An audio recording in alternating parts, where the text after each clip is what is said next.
1 யோவான் 4 அதிகாரம் 7-8 பிரியமானவர்களே, ஒருவரில் ஒருவர் அன்பாய் இருக்க கடவோம். ஏனெனில் அன்பு தேவனால் உண்டாயிருக்கிறது. அன்புள்ள எவனும் தேவனால் பிறந்து அவரை அறிந்திருக்கிறான். அன்பில்லாதவன் தேவனை அறியான். தேவன் அன்பாகவே இருக்கிறார். தேவனுடைய பிள்ளைகளாய் இருக்கிறோம் என்பதற்கு முதல் அடையாளமானது அன்புடையவர்களாய் இருப்பதே ஆகும். உண்மையான கிறிஸ்தவ அன்பானது பேச்சில் மட்டும் இல்லாமல் நம்முடைய கிரியைகளில் இருக்கிறது.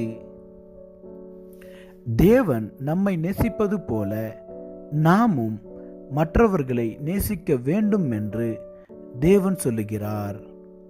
நாம் எப்பொழுதும் அன்புள்ளவர்களாய் இருப்போம்.